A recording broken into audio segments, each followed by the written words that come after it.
Hello, and welcome to We Live for Saturday, your favorite college football podcast. I'm your co-host, Mike, and with me, as always, is your other co-host, John. John, how you doing today? I'm doing all right, man. Things are going well. Again, still enjoying this week for all of the reasons of everything that happened this last Saturday. Absolutely. Just feel like there's just a skip in my step, just feeling lighter. It's Yeah. great. Yeah, Um, man. I mean, that's what happens. That's what a big win does. It just gives you that jolt. It gives you that I'm in a musical feel to your walking around your daily life. It's good. Absolutely. And I'm hoping to keep that all the way for the next 2 weeks, like through the bye week and everything, just nothing going wrong. Nothing, knock on wood. So God, don't say that. Why would you even tempt fate like that, John? Well, I know things are really good. I'm loving what's going on. I love the fact, again, I know we've talked about it a little bit, but like the fact that there's so much parity now finally in college football because the playing field has been leveled a bit. That's lovely, and it's good to see big teams lose. Period, to quote unquote smaller or lesser teams, if you will, to some people's perspective. 5 top 11 ranked teams went down last Mhm. weekend, and that's why we love college football. It is really turning out to be, this might be like a 2007-ish crazy season. Well, they said that last year, but I feel like this year Didn't it's happen showing last even more. year, though. No, it didn't. Yeah. Yeah. So I feel like it's coming, and this is amazing. I love it. This is what we've always wanted, and I just hope it continues, and I hope they don't do anything to screw it up. But we'll get to that. That's just a little preview of what we're going to be talking about. A little teaser. Because they might. They're going to try, which is great. They will. But I just want to start off, though, first, of course, just mentioning about where you can find We Live for Saturday. You can find us on YouTube, Spotify, Apple Podcasts, Google Podcasts, and Podcast Addict. You can find us on Twitter at We Live for B1GSat. You can find Mike at Alibaba26, and you can find me, John, at Norwegian Gopher. You can also email us, We Live for Saturday, b1g@gmail.com. Please like, follow, comment, all that good stuff. And if you are an audio-only person, please go and subscribe to our YouTube page. Yes, please. That helps a lot. That helps us get the podcast in front of new people. And we are, of course, as much as we love all of you, always trying to grow the pod and so other people can enjoy it as well. Absolutely. So you're gonna have a great weekend. Hopefully it's great. But either way, it's gonna be good. You got something exciting going on. I'm knocking on wood. Yes, Yeah. I am going to Pasadena for the first time since I lived in LA. Actually, my first return to the West Coast since I lived there. That's wild.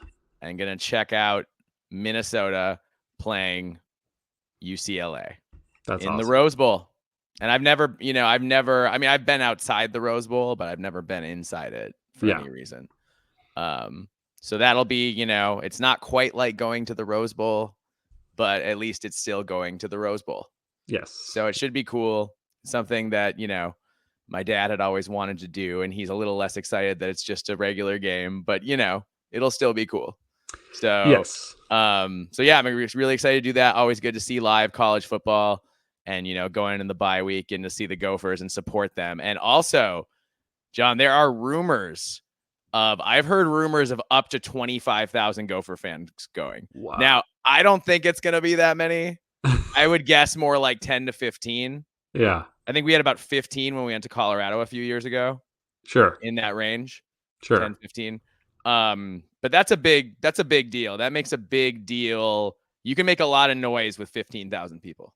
Oh yeah, absolutely. So, and you're going to see that coming from, we talked about it in the season preview, about how all of these Big Ten teams are going to travel very well to places like UCLA or USC, Washington, Autzen, all that. So, Yep.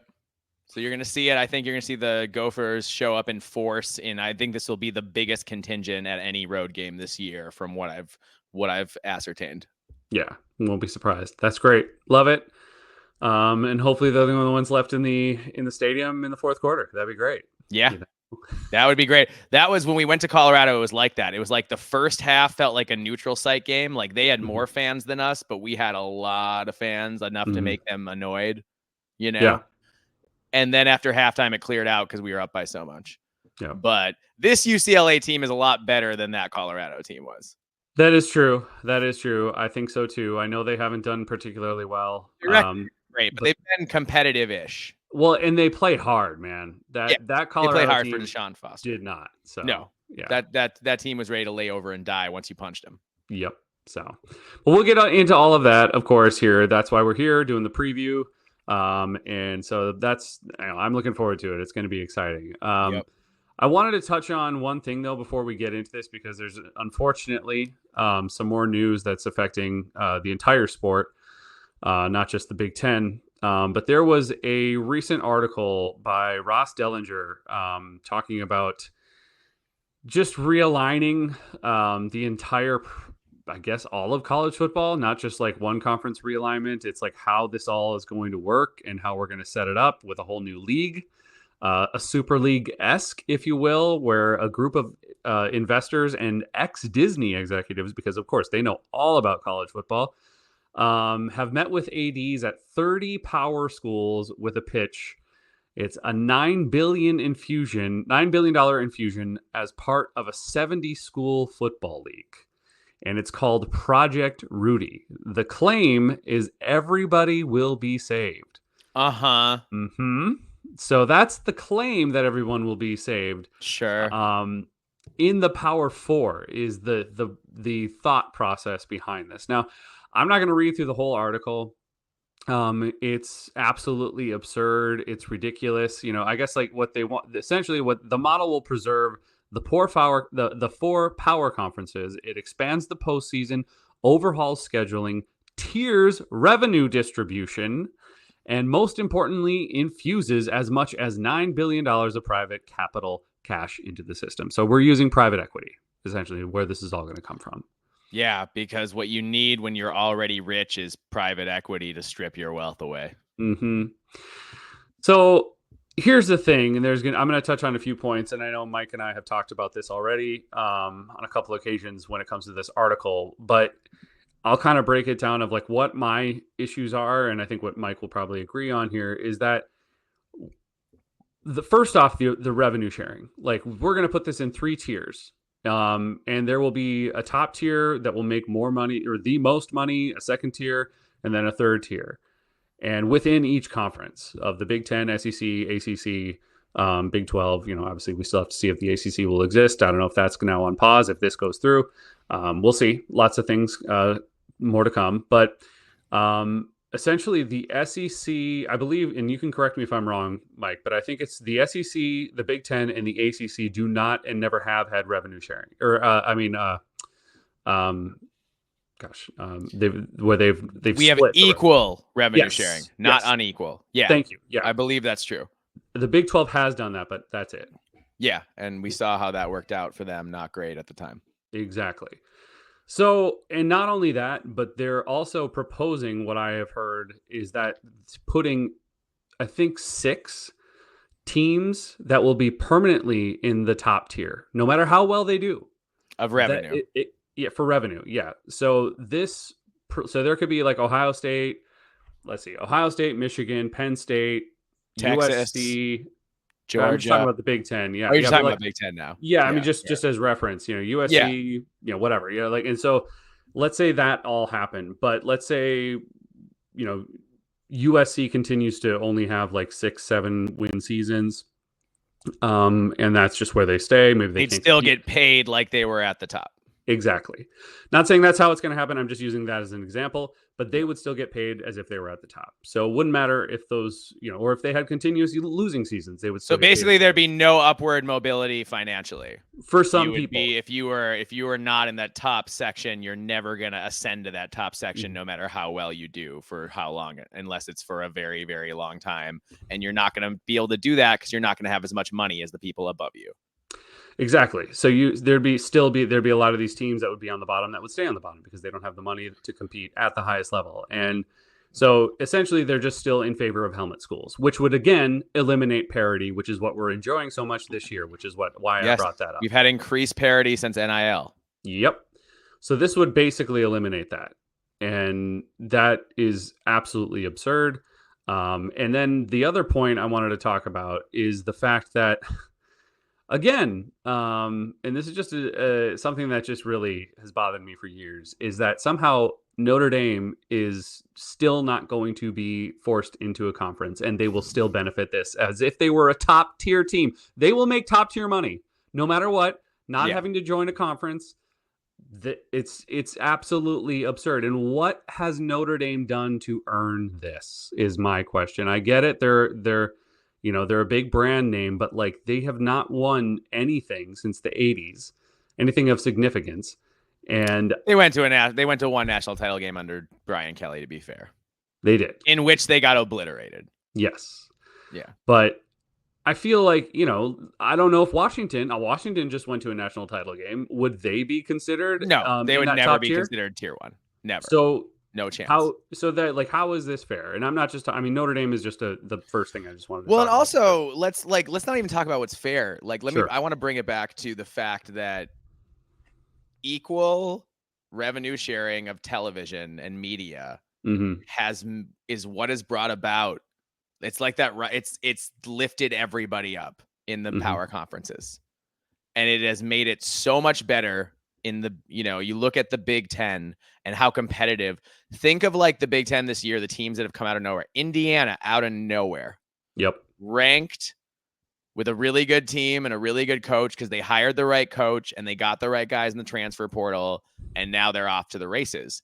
Like, if you have a 3-tiered system where Indiana would be in the bottom tier for sure.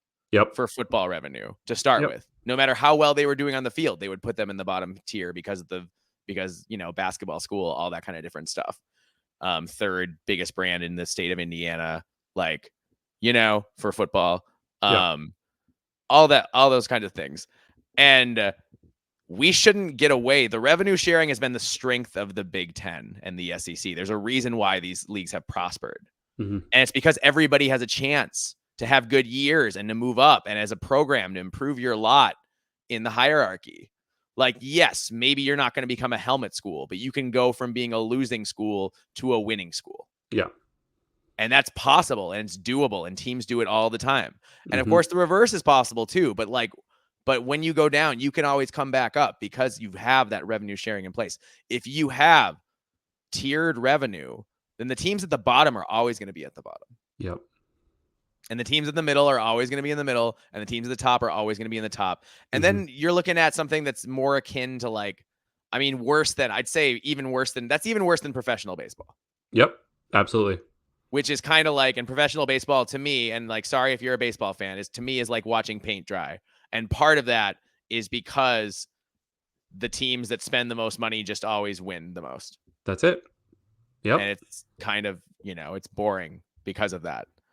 And one of the reasons why the NFL is the most popular league in the world, or at least in the United States, is because they have that parity and because they have the equal revenue sharing, and they run it like a socialist enterprise, and all the organizations have a chance and anybody can win a Super Bowl.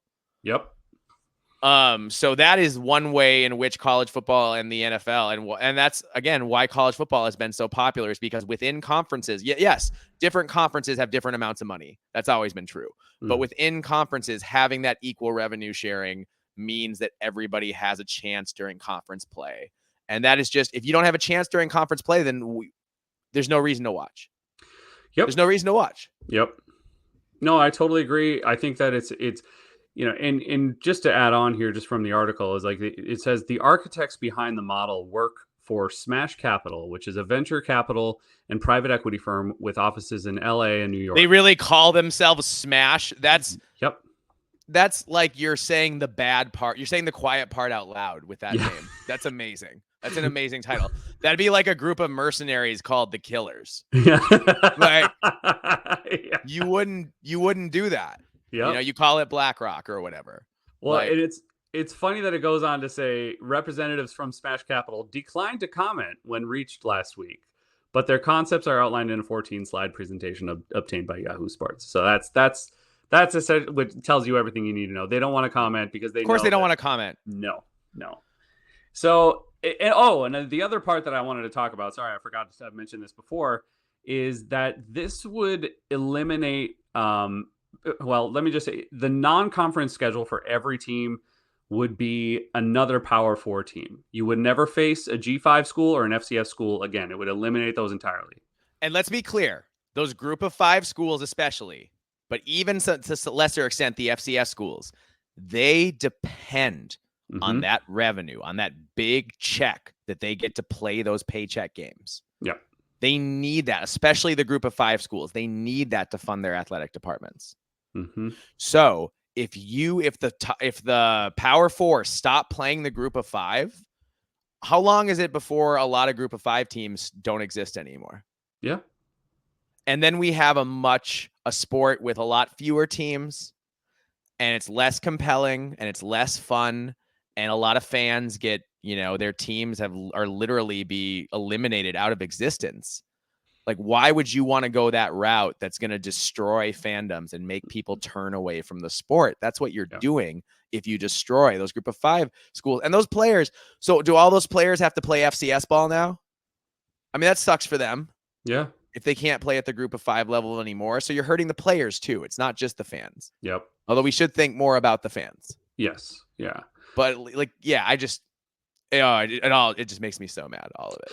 Well, and this is what I've been saying, like why I keep bringing this kind of stuff up is the fact that this stuff is being discussed on the highest level. Like it was just talked about today between the Big Ten and the SEC, even though Greg Sankey, thankfully has come out against it saying, why would we want to do this and water? Yes. water, And thank water you, Commissioner Sankey, for being responsible for Absolutely. once. Yes. He said the SEC is already a super league. Why would we want to water it down? And also this would be the Big Ten and the SEC propping up the ACC and the Big 12. That's the other part about it. Yes. It would be the Big Ten and SEC teams are going to take less television revenue so that the ACC and the Big 12 teams can have more television revenue. Yep. Why would we ever agree to that? Why would the Big Ten or the FCC ever agree to something like that? No. The SEC and the Big Ten don't need this, period. No. If they wanted to get into private equity on their own, that's what they would do. Why would you include the ACC and the Big 12? That's bad business. But right now, the Big Ten and the SEC are drowning in money. They don't need private equity for anything. Yes, absolutely. They're like Scrooge McDuck up in here. Yeah, but if they did, again, why would you include the ACC and the Big 12? No. That would just be, that's like I said, it's bad business. You are like Greg Sankey's right. You'd water down your product. So anyway, so that's frustrating. I hate seeing this crap. And of course they're doing it right in the middle of the season when they know they can slide this under our noses and make decisions without us knowing because we're too distracted with what's going on. Trying to propose stuff like this. I mean, like, thank God that the Big Ten and the SEC are coming out against this for the time being, at least. Yeah. Yeah. I mean, I haven't heard anything official from Tony Petitti, but he also hasn't said anything in favor. The only thing I heard is that there was one AD from the SEC and one AD from the Big Ten that did apparently sign off on this and said it was. And those would be from a school that would get that tier 1 money. Exactly. Stupid. Yep. So somebody out there, if there's going to be, wants to destroy the sport that we all love. Yep. So they want to destroy it. Anyone from one of those big helmet schools in the Big Ten or the SEC, know that your AD is probably might be in favor of it. And you should write email to that AD and say that this would make you turn away and stop donating money. In fact, everyone. And I'm gonna write to my AD and say the same thing. Same. That if this ever came to be, I would not contribute to NIL anymore. I would not pay for all my tickets anymore. I would not do all that stuff. Same. And I think I encourage everyone of any Big Ten, SEC, whoever's listening, and you love college football, I would strongly encourage doing that. Yeah. So moving on, we'll move on to some more exciting, happier things now. Let's talk about actual football or something. Exactly. Fun. Let's do that. Should we get into this Week 7 preview? Yeah, I'm excited, man. Every week, great games. Oh, just fantastic games. And this week is absolutely no exception. And once again, John, just as we have the last several weeks, we are starting on Friday night. I love it. Yeah. So this game will be played on Friday, October 11th. And we have the 2-3 Northwestern Wildcats going to visit the 3-2 Maryland Terrapins. This is a 7 p.m. game on Fox. And the line is Maryland by 10.5. And that just moved. It was just 11, and it just moved to 10.5 today. So that's interesting that it's moving in Northwestern's direction, at least a little bit. Northwestern QB Jack Lausch had his best game of the year against Indiana last week, completing about 60% of his passes for 243 yards, just 6.4 yards per attempt, but 2 TDs and 0 picks. Wide receivers Bryce Kurtz and AJ Henning also had standout games versus Indiana. Unfortunately, running back Cam Porter still had a hard time getting going and has had a hard time getting going seemingly all season. But Northwestern will need him, I think, to grind out some yards to slow down this game and keep this Terrapins offense off the field. Northwestern currently ranks 44th in the country in scoring D, so they lean on the defense, while Maryland ranks 53rd in scoring D. So these teams are very similar there.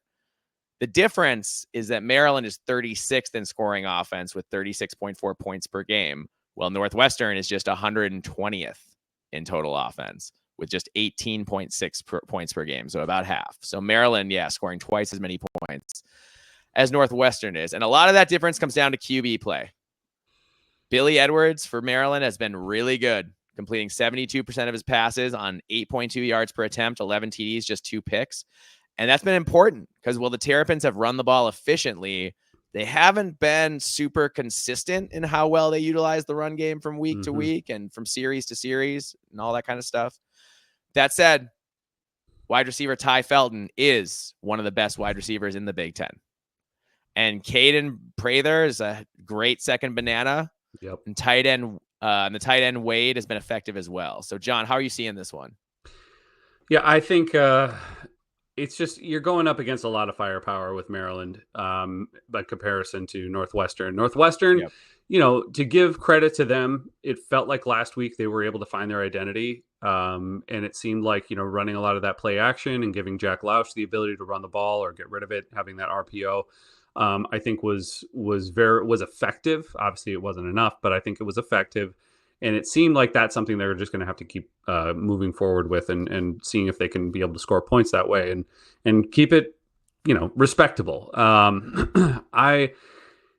It just at this time, it just seems like Maryland is probably just out talent or has more talent, is going to be able to win with a lot of those, those receivers like you talked about in the skill position, and their quarterback, I think is excellent. I think Billy Edwards Jr. No, he's not Talia Tagovailoa, but he is really good. No, but he's a lot better than I thought they were going to get to replace Leah. Absolutely. A lot better. Mike Locksley knows quarterbacks. Absolutely. And when you have a guy like Ty Felton out there, I mean, he's going to make you look amazing. So, I think that's going to help. I think if Northwestern is going to want to have a chance at this, though, they're really going to have to make Maryland one-dimensional, which I think is possible. I think it's possible to take away the run game. We've seen it done before. Maryland's run game is more or less like slightly above average at times. I've never seen it be great this year. No.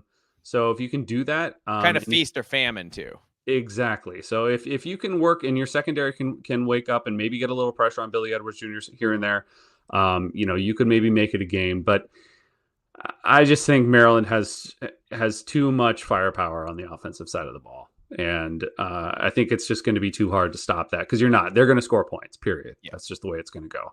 Maryland's defense is not fantastic, but I feel like it took a long time for Northwestern to kind of find its feet and find its identity. And although it may have finally, I just don't know if it's ready at this time. Not to say an upset couldn't happen here.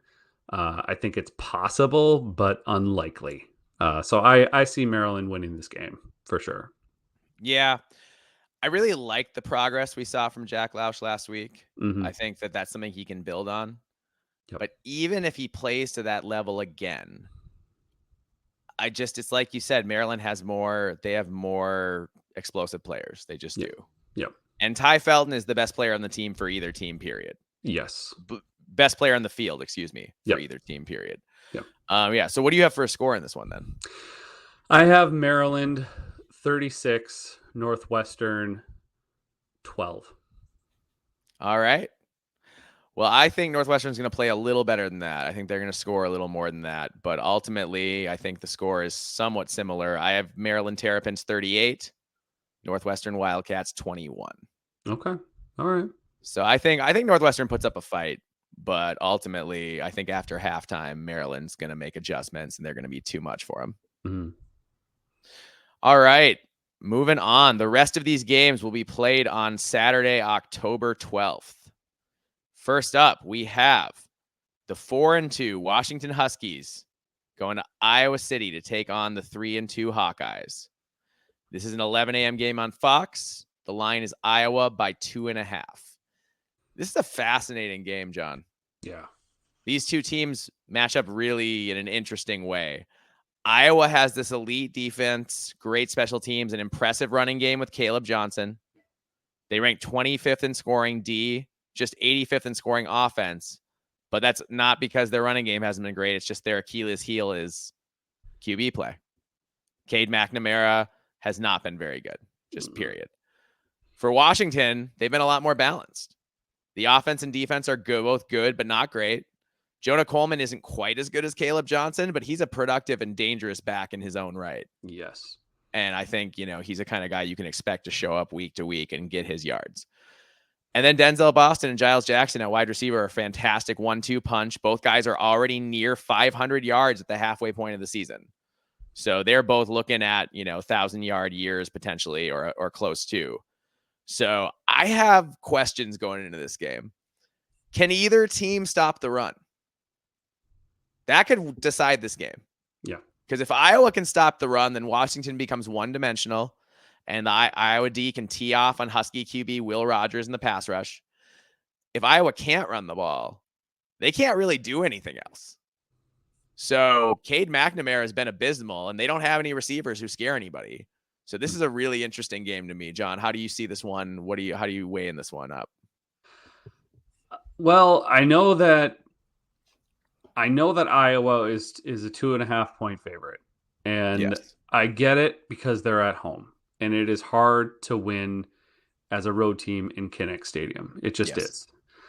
And Washington, I think, is gonna find that out. Now, do I actually think Washington is gonna lose though? I don't know, man. I think you make a lot of great points. I feel like Washington's defense, it looks better than you and I expected. Way better.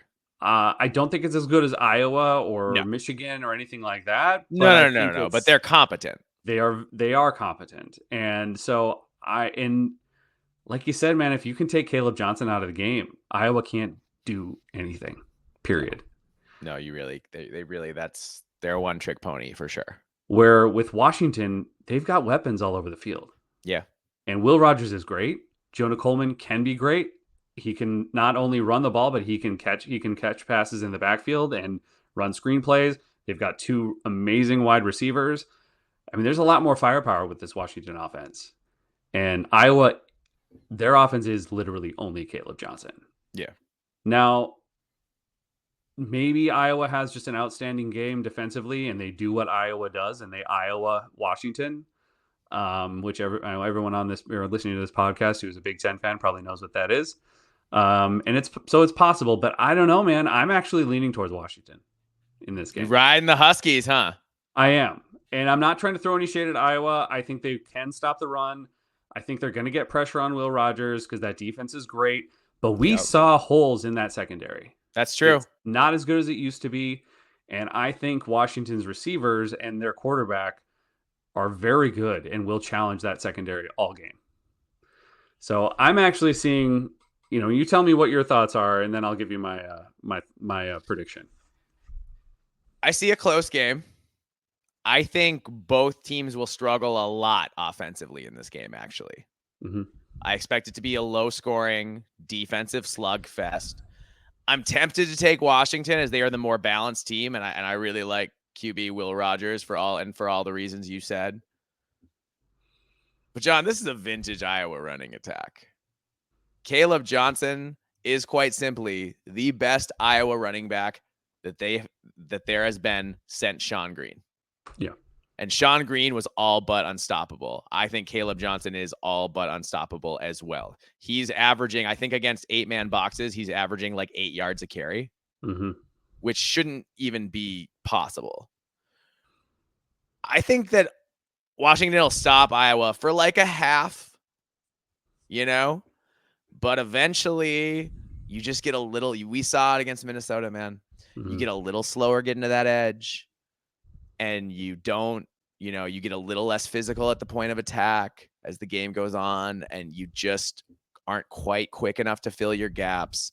And all of a sudden, those stretch plays that were going for like 1 or 2 or 4 yards are going for 20 yards, and you're wondering what happened. Mm-hmm. So I think Washington has an early lead. I think it's close at half. I think the defenses dominate once both teams settle down. And I think the difference in this game is I predict that Iowa scores a touchdown on either defense or special teams. Mm. Okay. I think that's going to happen. I don't think Washington is ready for the pressure that Iowa puts on you on special teams. So I'm seeing like a blocked punt or a pick six or something like that. But I think it's going to happen. And I have the Iowa Hawkeyes 24, the Washington Huskies 20. Wow. Well, I can totally see that, and I can see it going either way, really. But that's a really good point when it comes to their special teams, and obviously I am not sure if I know that Washington's kicker has been very inconsistent, and I think that that's also possible that he could there could be a blocked field goal, something like that. But for me, I don't know. I've just got a feeling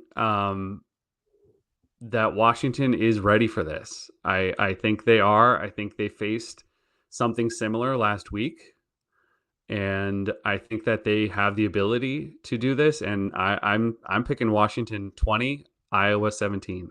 Interesting. I think Caleb Johnson is better than either of Michigan's running backs. That I agree with. I do. And I think that's I don't know, man. I just think Caleb Johnson. Wait, what was your score? 20-17. Wow, so close. Yeah. Both close scores. Yeah. Yeah. All right, well, we'll see again. You're riding the Huskies. We'll see if they give you another win like they did last week. I got to get off the schneid here. I got to be right. Well, I'm picking against Washington again. If you win this week, I'll have to stop picking against them. Yeah. All right. Next up, we have the 3-2 Wisconsin Badgers going to Piscataway to play the 4-1 Rutgers Scarlet Knights. This is an 11 a.m. game on the Big Ten Network. Line is Rutgers by 2.5. This is a fascinating game. This will be fun. Wisconsin QB Braden Locke is coming off the best passing performance of his career against Purdue. Rutgers QB Ethan Kaliakmanis, by contrast, was absolutely abysmal last game out against Nebraska and is looking to redeem himself this week. This game to me is all about whether or not Wisconsin can slow down Kyle Monangai. Mm-hmm. We know Ethan isn't great, but Monangai is. Wisconsin's giving up 4.33 yards per rush, so teams have effectively run on Wisconsin this year. Somewhat surprisingly, though, Rutgers is giving up 5 yards per rush. So they've been even more porous against the run than Wisconsin has, which honestly kind of surprises me. Mm-hmm. So does Kyle Monangai get going in the running game for Rutgers? And what about the Wisconsin 3-headed rushing attack? How does that go? As for QB, both these players have been really up and down. Ethan isn't asked to do a ton in the Rutgers offense, and to his credit, he's been somewhat better than he was last year, although against Nebraska, he reverted to his form of last season and was terrible. Braden Locke has been about as effective as Ethan, as both are completing just 55% of their passes. How do you see this one turning out, John? This is tough. This is really tough because, look, I know that Wisconsin looked absolutely incredible against Purdue last week. Absolutely. Which they did. But Purdue is by far the worst team in the Big Ten this season. Like by a country mile. Yeah. I mean, they're in a tier themselves at the bottom. So I can't really take a lot from that game. I think there's something to build on with Braden Locke. Obviously, it's a massive confidence booster for the whole team. But it's hard to say, man, because every other game prior to that was very controversial as far as like how confident I feel about this program, and especially on the defensive side of the ball. Yeah. I mean, Braden Locke included, but especially on the defensive side of the ball, that D-line is not great this year. It's not what it's been. No, certainly not. So, I mean, we saw South Dakota run on them. Yeah. So they did. I think if you're Western Michigan too. Yeah, Western Michigan as well. So Now you're dealing with Kyle Monangai, who obviously has the ability to just like destroy teams by himself. Yeah. And if you can get Ethan to just be serviceable, which he has been this year, he has had games where he has been serviceable. I think it's possible. I think Rutgers could definitely win this game in a close. Have it be very close. But Wisconsin too, man. I mean, who knows? They gained a lot of confidence. Maybe Braden Locke figured some things out last week, Yeah. and they could be more effective. But what I'm going to have to see though is I'm going to have to see some of their. I'm going to have to see these pass catchers, these wide receivers come down with more and be more effective. I know they were last week, but we got to see more coming from them. And we got to see that running game be consistent as well, which it has been off and on. But I can't say. I feel like it's also a little bit of an edge now that they're playing at Rutgers as well.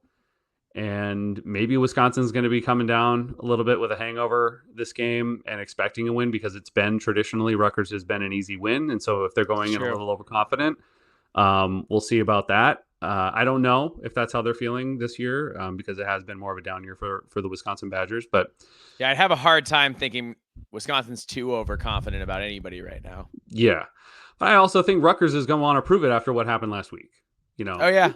It was a closer game than what you'd expect last week. And I know that Rutgers didn't show a lot offensively, but Nebraska wasn't able to do anything the entire second half. So it looks like they can step up if need be. So I'm going to roll with Rutgers on this, but it's like, again, just like the last game, I think it could really be I think it's a coin flip game. I think it could go either way. I expect a very low scoring game as well with this. It's going to be an absolute Big Ten smash mouth battle. And I see Rutgers winning 17 to Wisconsin's 13. Like it's going to be ugly. Yeah. All right. I am really tempted to pick Wisconsin. I know. Because this is another big game. Mm-hmm. And I know how Ethan performs in big games. True. He's going to throw a bad pick. He's going to make some bad reads. He's going to throw passes behind his receivers. All that's going to happen. Yeah. But Rutgers knows who they are. They want to pound you physically on both offense and defense. Mm. And I just don't know if Wisconsin has a clear identity even yet. Yeah. I don't know if they know who they are. I thought they were going to be all about pounding the rock and whatever, but they're also trying to open it up a little bit with Braden Locke and still do the air raid thing. And I just think Wisconsin under Phil Longo is an offense in perpetual search of an identity. Yeah. And I don't trust them because of that. Yeah. And I just think that Rutgers has a better idea of what they want to accomplish out there. Yeah. So I think it's going to be really close. I think it's going to come down to turnovers and field position and all that kind of stuff. It's going to be ugly. And I have the Rutgers Scarlet Knights 17, the Wisconsin Badgers 14. Oh. So we had a near identical hit there. Wow. Yeah. 1 point off. Yeah, man. I could see it go either way as well. Maybe Wisconsin feels confident and they're focused and they're locked in and they can pull it off in a close game. But I agree, man, with the identity, and I think Phil Longo is the problem in Madison right now. So yeah, and it's in Piscataway, and man, I'll tell you what though, if Wisconsin loses this game to drop to 3-3, be a lot of consternation in Madison. Like when because I mean, you're hearing from Badger fans that Phil Longo is clearly the problem, and that's what they think. Does he get fired during the season? An in-season fight? See, I always think that's dumb. Like, to me, if you're going to fire a coordinator, wait until after the year, because who's going to call the plays? Yeah. Then you're promoting someone to call plays who's never called plays before, and suddenly would Luke Fickell call the plays? Isn't Luke Fickell a defensive coach though? Yeah, that's fair. So I don't see him calling offensive plays. Yeah. He played on the D line. Yeah. Right? Yeah. Or am I wrong about that? I think you're right. I mean, I know he's a defensive guy, but I don't. Yeah. I'm not sure what position he played. No, I don't know, man. I don't think you fire Phil Longo during the year, but like they definitely want to blame him for all their problems. Yes. And it's going to be a thing where they fire him and then they're going to find out if he was the problem or Luke Fickell was. Yep. You know, it's just like we talked with James Franklin, Andy Kotelnicki, with Kirk Ferentz and Tim Lester, and you know, who's really pulling the strings? Yep. All right, moving right along. Next up, going to Los Angeles, where the 5-0, number 4 Penn State Nittany Lions are visiting the 3-2 USC Trojans. It's a 2:30 p.m. game on CBS. Cue the horns. And the line is Penn State by 5.5. So this is a really interesting game. USC is coming off a humbling road loss to Minnesota. Well, Penn State is winning its games, but hasn't made the strides on offense we expected to see under Andy Kotelnicki. USC's defense has improved, but they're still an offensive team. QB Miller Moss has been elite, completing 65% of his passes, just 7 yards per attempt, but nearly 1,400 yards total, 9 TDs and 4 picks.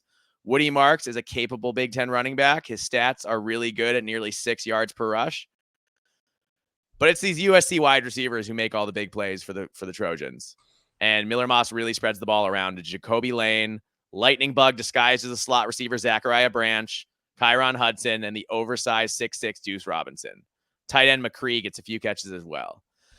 Penn State also has a star QB in Drew Aller, who's completing 71% of his passes for an impressive 10.7 yards per attempt, 9 TDs, and just 1 pick. Aller's efficient, and he doesn't make mistakes almost ever. He could stand to take a few more chances throwing the ball down the field. But James Franklin isn't going to get mad at his quarterback for having stellar ball security, that's for sure. Star running back Nick Singleton is supposed to be back after sitting out the UCLA game with an injury. That's really important because in his absence, Penn State running back Katron Allen was largely ineffective last week.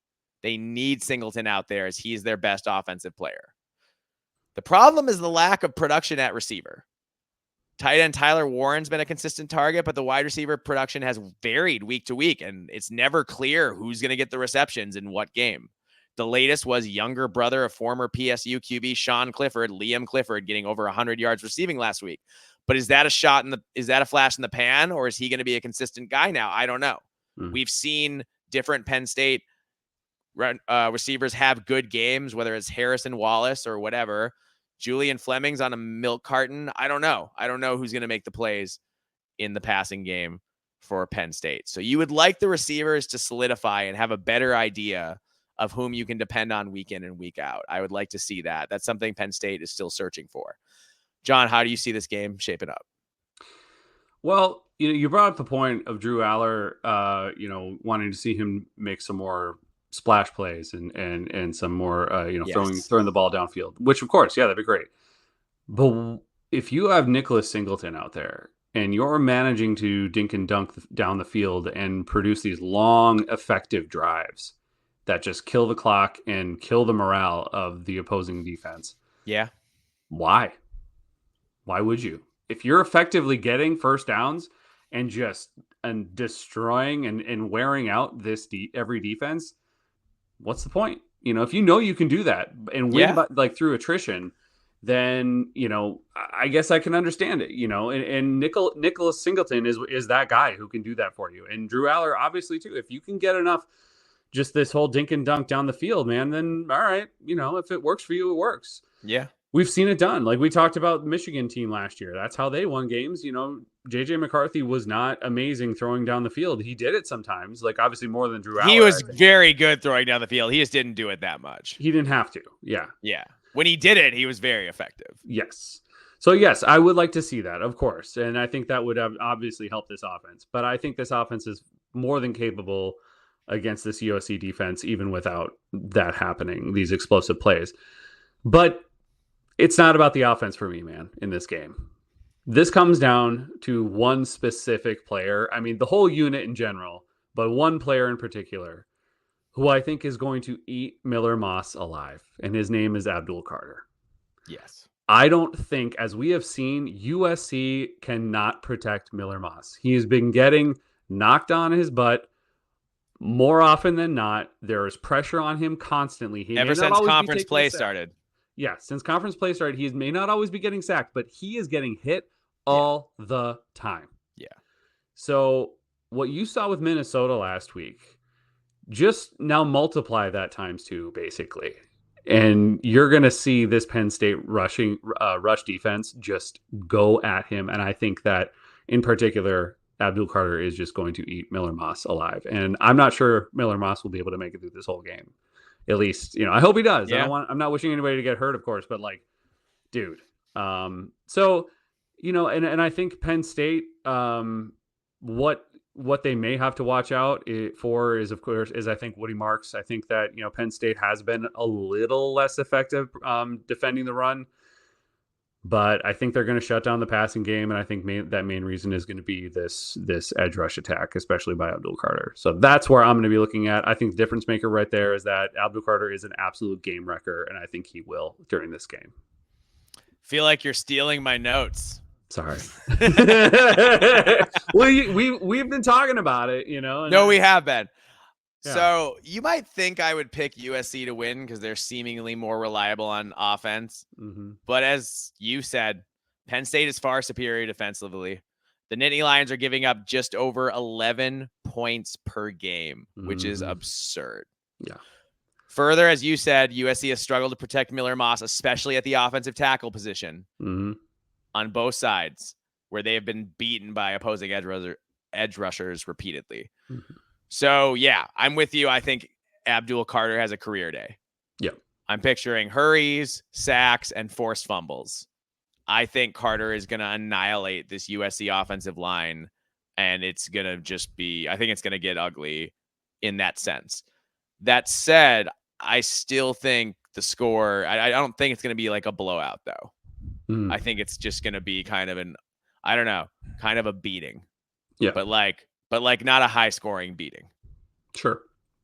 I agree. What do you have for a score? Yeah, no, I agree. I think that Penn State, it's not that they score a lot of points. We've seen them not score a lot of points all season. Yeah. So I don't think that's going to be the way it goes. They're going to squeeze them. Yeah, I think it's just going to, exactly, like a boa constrictor, and they're just going to absolutely squeeze them and suffocate them. And also I just don't know how USC's morale is doing. Seriously, where are they at? In this Penn State game, or this Penn State defense, I think can take that away from you and just make you feel like you can't do anything. And so that's where I'm seeing this go. I do think USC scores points because they do have playmakers and they will get a few explosive plays here and there. But I think Penn State's defense is just too freaking good. So I see Penn State winning this game 28 to USC 20. All right. I have got the Penn State Nittany Lions 27, the USC Trojans 17. Okay. Dang. So I know, pretty close. But I think it's a 2-score game. Yeah. I think that Penn State, I think it's going to only be 10 points, but it's going to feel like more than that because I think by the time halftime's over, it's going to be clear that USC is really struggling offensively. Yeah. Yeah. And I'm with you. I don't know if I'm with you. Like, I think Miller Moss is going to get hit a lot. So I hope he ends up fine, but it wouldn't surprise me if at some point they put in Maeva just to give Miller Moss a break. Yep. I agree. Yeah. All right, moving on. We have the 1-4 Purdue Boilermakers going to Champaign to take on the 4-1 number 23 Illinois Illini. It's a 2:30 p.m. game on FS1, and the line is Illinois by 19. John, I don't know what to say about Purdue at this point. Yeah. Hudson Card is trying his best, but his O-line can't block for him, and his receivers can't get open. Devin Mockabee does his best, but once again, the offensive line is terrible, and he doesn't really have a big passing game to take the pressure off him. In Purdue's 2 Big Ten Conference games against Wisconsin and Nebraska, the Boilermakers have scored a total of 16 points. That's abysmal. And it's not going to win you any games in this league, even if your defense is great. But Purdue's defense is horrendous, rating 124th in the country in scoring defense, giving up a ridiculous 37 points per game. Woof. By contrast, Illinois is 4-1, ranked and feeling really good about themselves. Their only loss was to undefeated number 4 ranked Penn State, in a game where they didn't get crushed. And, they just couldn't score on the Nittany Lions defense, but nobody scored much on the Nittany Lions defense. So there's no shame in that. Illinois will have plenty of firepower to throw at Purdue, though. I expect the running attack to dominate this game. I think we see Fagan and his backups have huge days running the ball. I expect Luke Altmaier to continue his rock-solid play, and I think Pat Bryant and Zachary Franklin at receiver are going to get their yards because that's what they tend to do. And, yeah, that's what I think. What do you think about this one? I mean, ditto. Yeah. I mean, essentially. Yeah, man, it's so tough, dude. Purdue is in shambles, and yeah, like I said, I feel bad for my man Hudson Card. Very talented quarterback with just no one around him to help him out. None. He is it, and he just can't by himself. So it's really sad. But yeah, I think Illinois and I think Brett Bielema are just they're going to establish the run. And they're just going to grind this Purdue defense into a pulp and not look back. So, yeah, I see Illinois winning this game. I'm going to say 31 to Purdue's 10. Maybe I think they might be able to get 10 points in garbage time, maybe a field goal, or no, 7 points in garbage time, maybe a field goal in the first half, and that's it. Sure. So, yeah. All right. I have the Illinois Illini 48, Purdue Boilermakers 9. Okay. If you can't stop the run, and I think it's not going to be short runs, I think we're going to see long runs. Yeah. And when you give up long runs, like repeatedly, that just becomes really demoralizing and self-perpetuating. So, yeah, I think this one gets out of hand. I mean, seeing Wisconsin score that much on Purdue, and Wisconsin is not a very good offense. True. I mean, I just think Illinois is a better running game and a better quarterback than Wisconsin does. That's a very good point. I think they're going to lay waste to this Purdue team. Yeah. Yeah, you're probably right. The score is probably going to be a lot more. I definitely. I just don't know how how they move the ball. Yeah. I just don't know how they move the ball. They can't. Yeah. I mean, Devin Mockabee is the only one that I've seen real production out of, and that's not saying much at all because it hasn't been much. But no, it hasn't. Yeah, it's tough, dude. So yeah, sorry. Rough season. You'll be good in basketball, though. There you go. All right. Next up, we have a game that we've been talking about literally since last summer. Mm-hmm. The 5-0, number 2 ranked Ohio State Buckeyes traveling to Eugene to take on the 5-0, number 3 ranked Oregon Ducks. This is a 6:30 p.m. game on NBC. It's the Here Comes Saturday Night game. The line is Ohio State by 3. The Buckeyes and the Ducks face off in a top 3 matchup for the ages, potentially. The winner of this game will almost certainly be ranked number 1 in the country when the next AP poll comes out. Mm-hmm. The winner will also have the inside track to the Big Ten championship game. And the loser will be feeling some kind of way after this one. That's all I'm saying. Mm-hmm. We have a battle featuring 2 elite offenses and defenses. The Buckeyes rank 1st overall in scoring D and 4th in scoring offense. That's crazy. Oregon's top 25 in both and has been coming on stronger and stronger after that weirdly slow start to the year in those first couple of games. But these teams are now clicking on all cylinders going into this matchup. Oregon QB Dylan Gabriel is a Heisman contender. Nearly 1,500 yards passing, nearly 80% completion percentage at 78%, 8.7 yards per attempt, 11 TDs, just 3 picks. And he's got running back Jordan James averaging over 6 yards per carry next to him and over 100 yards per game. At wide receiver, Tez Johnson, Trayshawn Holden are stars. Tight end Ferguson is good too. And Oregon has depth. So if those guys aren't getting it done, they have other guys to fill the gaps. But Ohio State, man, is even more talented than Oregon is, I think. Yeah. QB Will Howard's having a great year, completing 72% of his passes for 1,250 yards. A gaudy 9.6 yards per attempt, 12 TDs and 3 picks. The Buckeyes have a 2-headed terror at running back in Quinshon Judkins and Travion Henderson, the best pair of wide receivers in America with All-American Emeka Egbuka and Frosh phenom Jeremiah Smith.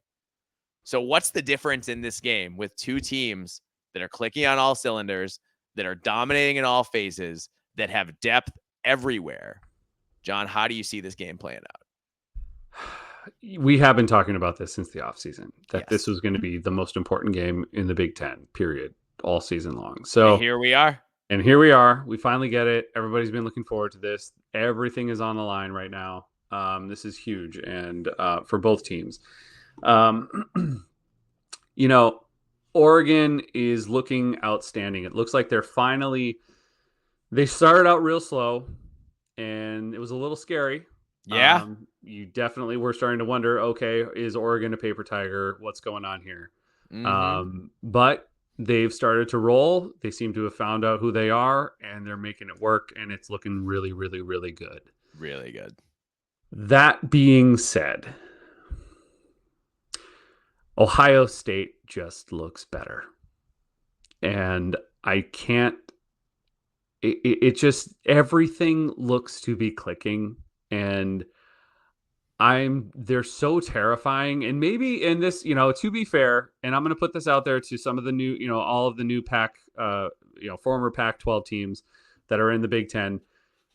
As a longtime Big Ten fan, you just automatically assume Ohio State's just going to win the Big Ten championship game every year. That they're going to figure it out one way or another. Exactly. Yeah. Like, that's just the assumption always is that Ohio State is going to win every game, period. Yeah. They are the 800-pound gorilla in the room. Yes. So this might be my pick, and my idea about this game might be strictly because of that. I don't think that Oregon has no chance. I do think Oregon could win this game. But they're going to need to be incredibly disciplined. They cannot turn over the ball, and they need to just be making plays every single down. And it's going to be tough, man. It's going to be really hard. But I think Ohio State wins this. I do. I think it's going to be a great game. I think there's going to be a lot of fireworks. But Ohio State's DBs, I think, are going to be able to keep up with Oregon's wide receivers. I know everyone talks about Ohio State's wide receivers, but we got to talk about their DBs because they're so also good. Terrifying. Caleb Downs is the best safety in the country, best D-back in the country at safety. Yeah. Period. Yes. He's the best player. I mean, arguably the best player in America at any position. Yeah. So, and plus you got Chip Kelly running that offense, dude. Oh, man. And Jim Knowles running the defense. Yep. So I can't take Ohio State. I just can't. I can't take Oregon, to win this game. I can't do that. I have to take Ohio State until proven otherwise. I had that feeling all season. They were my preseason pick to win the national title, frankly. So I just can't pick against Ohio State in this game. I'm not saying Oregon couldn't find a way, but I think Ohio State wins this game, and I think it's going to be Ohio State 36 to Oregon's 31. 36, huh? Yeah. That's an interesting number, John. All right. I think this is a close game. I'm even going to say that both QBs have Heisman level moments at certain times. Mm-hmm. I think we're going to see it. It's going to go back and forth. I think both teams are going to score. I think we're going to see crazy one-handed catches and like ridiculous jukes from the running backs, and just, it's going to be pandemonium. It's going to be great. It's going to be college football at its absolute best. That said, Ohio State is the best defense in the country. Mm-hmm.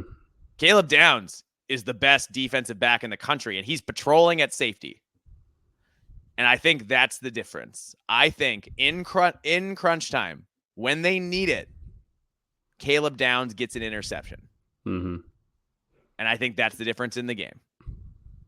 So I have the Ohio State Buckeyes 35, the Oregon Ducks 31. So we are once again 1 point off. Wow. Well, we see, yeah, dude. I mean, we see a lot of these games so similarly, but like it makes so much sense. We disagree enough. Yes. I just, What's amazing this year, what I've been realizing, just a little side tangent here with us and talking about a lot of these teams, is Yeah. so much. It really is a testament to how much higher the floor is in the Big Ten now. Oh, it's so high.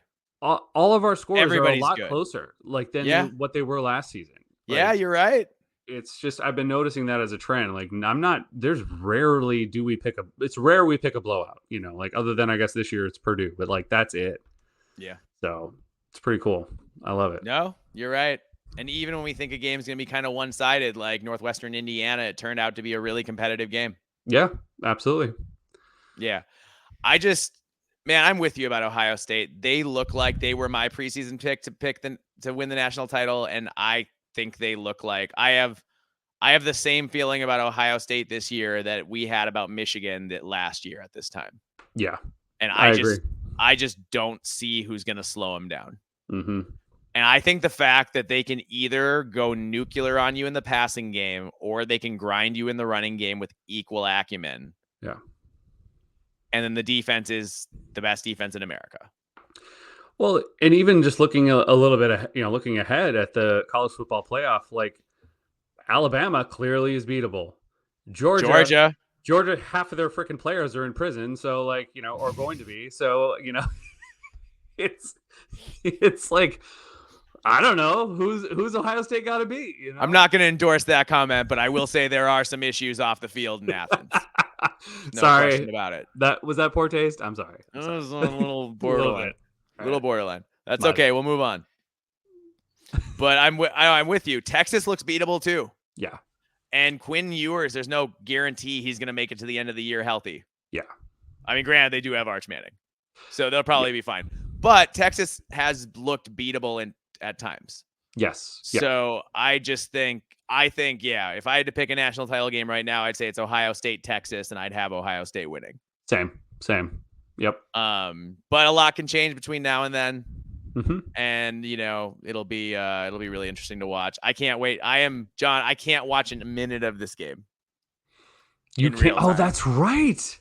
It is 90 minutes. It starts 90 minutes before the Gopher game. Oh. So when this game starts, I will be walking into the Rose Bowl. Yeah. So that's rough. I'm going to come home on Sunday and I'm going to watch it all. But I'm going to know what happens. There's no way I'm going to avoid knowing what happens. I'll try to keep you updated as best I can. Yes. Do text me. We'll see. Yeah. I have no idea what kind of service I'll get in the Rose Bowl. But yeah, I am. Mm-hmm. I will be following that closely, though. Especially if the next game goes the way I hope it goes. Mm-hmm. All right, we have made it to the last game, John, and the last game of the night. Got the 3-3 Minnesota Golden Gophers going to Pasadena, take on the 1-4 UCLA Bruins. This is an 8 p.m. game on the Big Ten Network. The line is Minnesota by 5. The Gophers, John, saved their season by defeating then number 11 USC last week at home. Now they travel across country to Pasadena to play against a Bruins team that has had a really tough schedule. UCLA just finished playing Indiana, LSU, Penn State, and Oregon in what amounted to a very long month for the Bruins. Oof. Now they want to get off the couch and upset the Golden Gophers. The Bruins have played teams very close for a half the last 3 games against Penn State, against Oregon, and against LSU. They relied on their defense to make stops, and they managed to move the ball enough to score a little bit in those first 2 quarters. However, the bottom has fallen out after halftime. The Bruins have been dominated in second halves this year and need to play a complete game if they're going to get any Big Ten wins this year. Backup QB Justin Martin played pretty well in relief of starter Ethan Garbers last week. It sounds like it's going to be Martin again, but whether it's Martin or Garbers, it'll be key to get the ball to their wide receivers because starting running back TJ Harden is currently expected to miss the game, right? Yep. Yeah, he's expected to at this point. Okay. Yeah, so that's a big loss for them. He's a good player. The backups, Jones and Berger, will need to step up in a big way. Mm-hmm. Bruins have some players in the passing game with wide receivers Rico Flores, Maliki Mataveo, and Logan Loya, but they've struggled to create separation a lot of times this year, and at other times, UCLA has just struggled to get the ball to them. So the passing game has to play a lot better, I think, to have a chance against these Gophers. Then there's the question of whether the D can play 4 quarters of football or not. For Minnesota, QB Max Brosmer is red hot, completing 68% of his passes and coming off a game where he only had 4 incompletions all day. So Brosmer has gotten more comfortable and better just about every week. It's fun to see a guy with such consistent improvement, John? And it just kills me that we only have the 1 year with him. Yeah. Because I just think that if he got another year in the Big Ten, he's improved so much already. Yeah. I just, think he would, but it is what it is. And he has gotten a lot better. It's been fun to watch. Yes. Star running back Darius Taylor's coming off his best game of the season, in which he had 200 yards from scrimmage, including 144 yards rushing. And backup Marcus Major and starter Darius Taylor will look to be factors both on the ground and through the air, as Brosmer is really comfortable going through his progressions and throwing to his running backs. Mm-hmm. Daniel Jackson's the guy you need to stop at wide receiver if you're UCLA, period. If I'm UCLA, I'm trying to take Jackson away. I'm hoping that Elijah Spencer and Lemeki Brockington don't hurt me too much. Mm-hmm. If I'm UCLA, I'm focusing all of my resources to stopping Darius Taylor 1 and Daniel Jackson 2. So, John, how do you see this one playing out? Yeah, I see it's just going to be another tough game, I believe, for the UCLA Bruins. Yes, they looked far more competent than ever last week. I think Justin Martin is a great game manager. I think he protected the ball.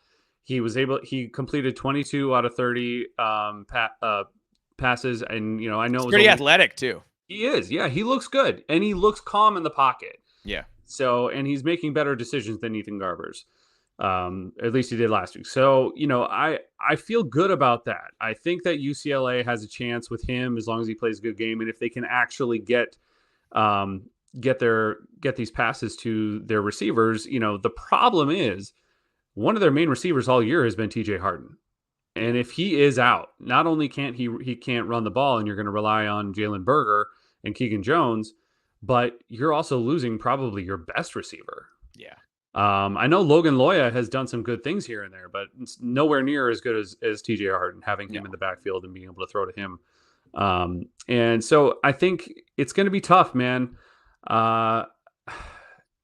If you don't have a competent running game, it's going to be tough, because I also think that their offensive line is not going to be able to line up well against Minnesota's defensive line, even with the potential of having Devin Eastern and Jalen Logan Redding maybe being out, or at least not at full health.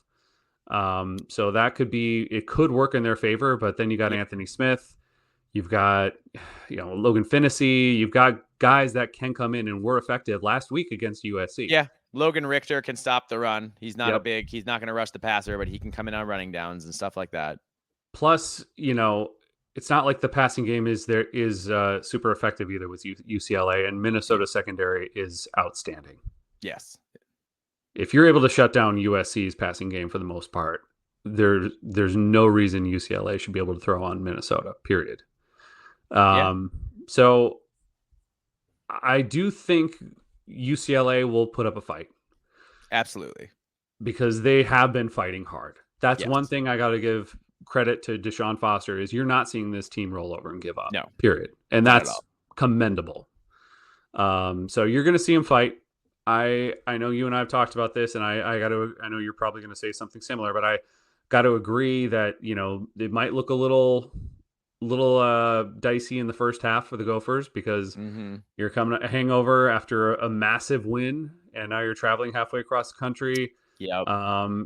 It's a first time in the Rose Bowl. It's exciting. It's all new stuff. So that's great. But I do think in the second half it comes together.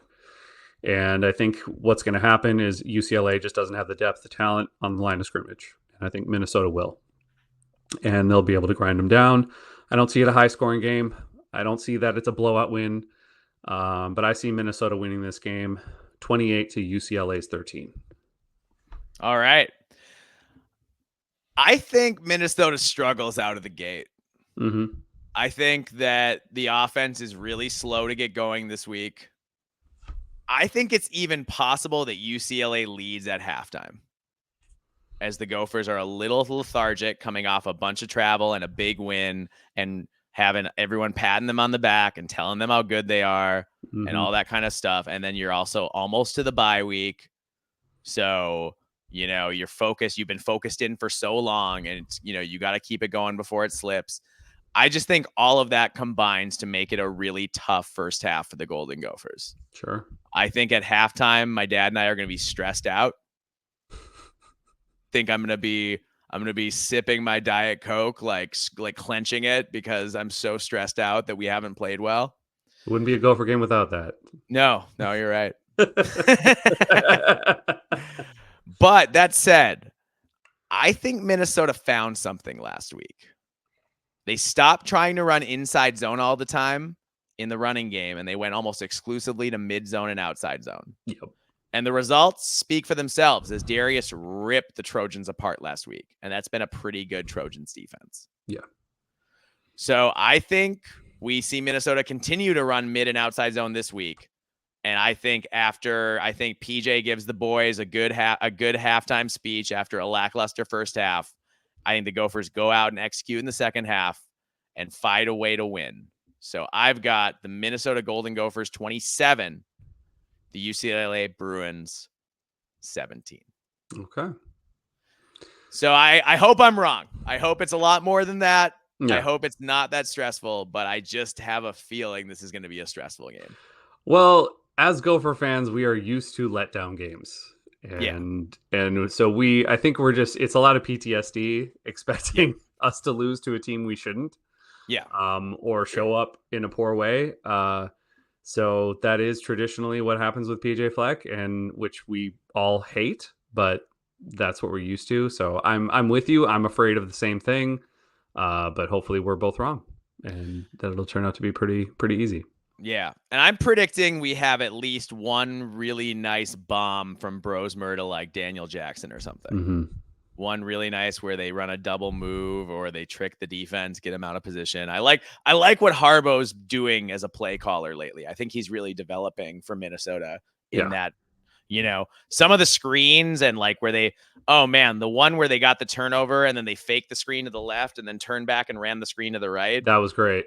Yeah. They faked a handoff and a screen to the left. Yeah. And then turned back and ran the screen to the right. And that's like some creative stuff. That's like some, like I always think when you get a little Steve Sarkisian-y, like at Texas, running all different actions off of screens and stuff, like that's when you're getting into your bag and things are looking good. So I think the Gophers are feeling good. I think that they're going to probably be frustrated with how they play this week, but I think it's going to be enough to get them to a winning record going into the bye week. Yeah. Well, I hope so, man. I hope it's not a trip all the way out to LA to watch the Gophers lose. I'm just going to say, I've been on a bad streak. Last year was North Carolina, loss. Year before was Penn State, loss. So I'm due to visit. The last time I traveled to a Gopher game and saw them win was I traveled to, I think, 2 games in 2021. Mm-hmm. And they won both of them. The one was against Indiana, and I forget what the other one was offhand. That was the Colorado one. Colorado game, right? Yeah. And I went to Indiana that year too, and that was a fun one. So I am due. It's been 2 years in a row I've gone to Gophers losing on the road. I'm due to attend a Gopher road game when they win. Well, I'm gonna roll with that too. I'm gonna say, you know what, we're gonna win because Mike is due. No, but seriously, I think the crowd's gonna make a difference. I think the fact that Minnesota has, I think it could be a thing where it's a letdown, but I think the fact that Minnesota has so many fans there is gonna like help energize the team and get them back on track. No, I agree. I think it's gonna help with that as well. And unfortunately for UCLA, like their fan base just doesn't really show up that well, and it's tough, man. And we've talked about that. I mean, it's like a 40-minute ride from campus. Their students can't even really go. That's tough. That's tough. Terrible. That sucks for them, man. I feel miserable. Bad. Yeah. So, well, good episode. That was great. That was fun. Forward to all the games. Lots of exciting stuff going on. So again, if you want to find We Live for Saturday, you can find us on YouTube, Spotify, Apple Podcasts, Google Podcasts, and Podcast Addict. You can find us on Twitter at We Live for B1GSat. And you can find Mike at Alibaba26, and you can find me, Norwegian Gopher, or at Norwegian Gopher. And you can also email us with any questions, thoughts, what have you. We Live for Saturday, B1G@gmail.com. Awesome. Well, thanks for listening, and I hope that you all have an awesome weekend of college football, and we'll be back here to talk about all of it on Monday.